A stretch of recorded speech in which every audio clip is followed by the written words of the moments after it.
The city of Ekurhuleni has begun the process of physically changing street names across the metro. These name changes form part of the two-year process undertaken by the ANC-led coalition in Ekurhuleni. This included extensive public consultation and numerous legislative approvals. Among the high-profile name changes are the Giluli's interchange, which will soon be known as the George Bizos interchange, and the Van Buren Road will be renamed the Thabo Mbeki Road. For more on this, let's speak to the DA's Ekurhuleni mayoral candidate, Refiloe Nt'sekhe, and Phakamile Mbengashe, who is the spokesperson for the Ekurhuleni Mayor Mzwandile Masina. Phakamile, let's start with you. Thanks to both of you for making time. In fact, Refiloe, let me start with you. Why are you against the renaming of these streets and geographic landmarks in Ekurhuleni as the DA? Let me start by greeting the viewers of eNCA and Phakamile and yourself. Thank you so much for having me on. I think here's a challenge. When I was a councillor 2011 to 2014, there was a motion passed in the council to honor Helen Suzman. As we know, she's one of those stalwarts from the Democratic Alliance who literally founded the Progressive Party in 1958 and was born in Germiston. To this day, the implementation of that motion, which was unanimously adopted under the leadership of Mayor Mondli Gungubeni then, has not taken place. The second thing that I have a problem with is here in Kempton Park, near where I live in Ward 15, we highlighted that there's a street called Kafferboom. And our DA councillor has said on numerous times, requesting for a name that says Kafferboom to be changed. And yet none of that has happened.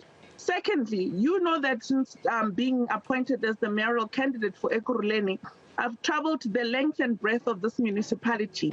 Today, as a casing example, this morning I spent my day in Katlehong, where people for 4 years have been living with storage that is literally even bubbling in their bathtubs, and they cannot even use their toilets and bathrooms. And yet we want to spend money on changing names. While it sounds like a good idea, I believe that I would rather, as a mayor, start by fixing the storage of Katlehong. I know the mayor went to Katlehong himself, and there was an uprising. People, if you drive through Katlehong now, there's boulders in those roads because people feel there's not been service delivery, but we want to change names. How does a name change the fact that people do not have water to drink in a Katlehong informal settlement?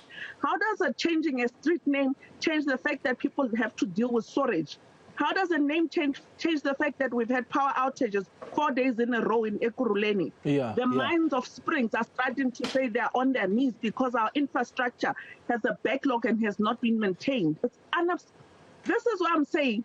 We don't object to name changes, but I think the prioritization of funds towards name changes when people do not have water, people do not have electricity, people are dealing with storage coming in their bathtubs is wrong. That's what we have a problem with. Phakamile, I know the mayor has indicated that the idea here was to recognize and celebrate the heroes and the heroines of this country who embody the ideals of social justice and equality.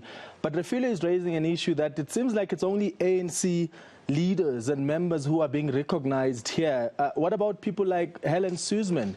And there are other streets like Kafferboom that Refiloe is speaking about that have still not been changed. And are you prioritizing these over service delivery?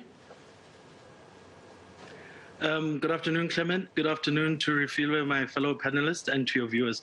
I think let me just clarify a few things and respond to some of Refiloe's comments. Number one, we were not there in 2011. We cannot speak on behalf of Mondli Gungubele's administration. But furthermore than that, I think just to give context of what's happening with these name changes, like you said, it happened 2 years ago. The first public consultation started on the 5th of March, 2019. This was way before COVID and a lot of things changed. What we did was just to let the public know where we are currently with this project and let them know that what the name changes are going to be. We did release it before, we're just releasing it again.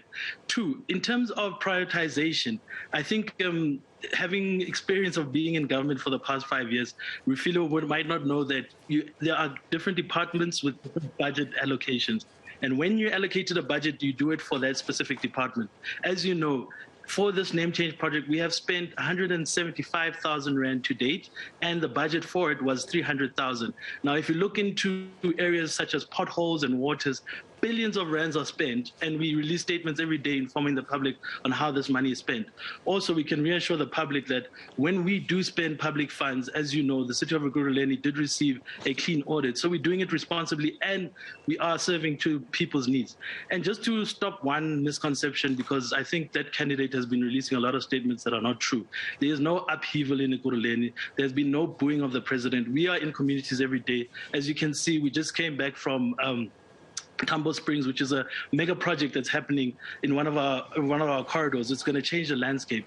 It's a SEZ, and we are going there. The community was there. They were excited. The premier spoke, and people were excited about this project. So just to wrap it up, I think we need to look at the positives.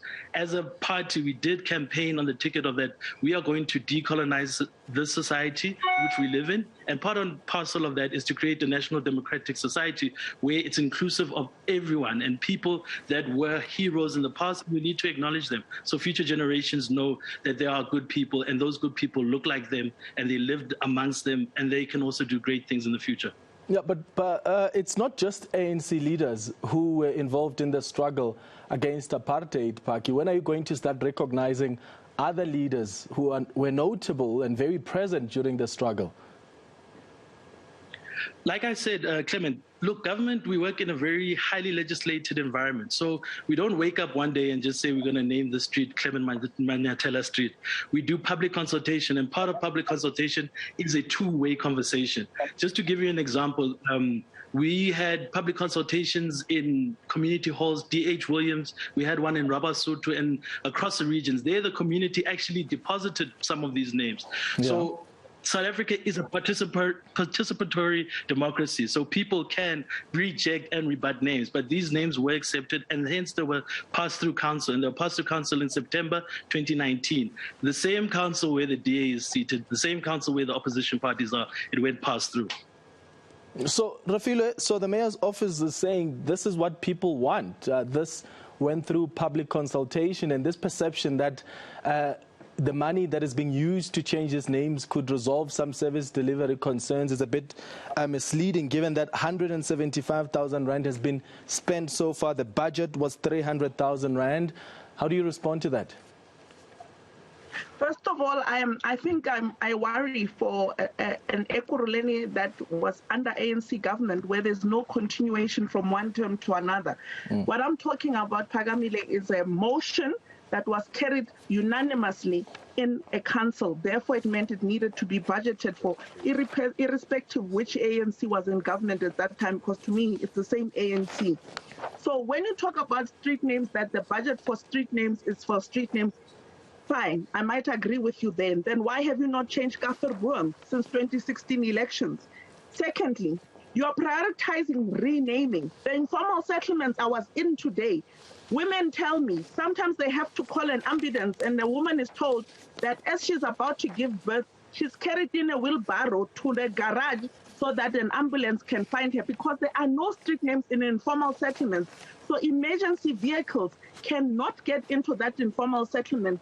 Even waste trucks cannot get through because there are no street names. So whether you're talking police, ambulance, even general service delivery vehicles are not getting into the communities, and our communities do not have addresses because there's no street names. So why prioritize new names if it's that budget versus taking non-existent street names and starting to say, let's give you street names so that you can be on the map as the residents of Ekurhuleni? That's what I'm raising.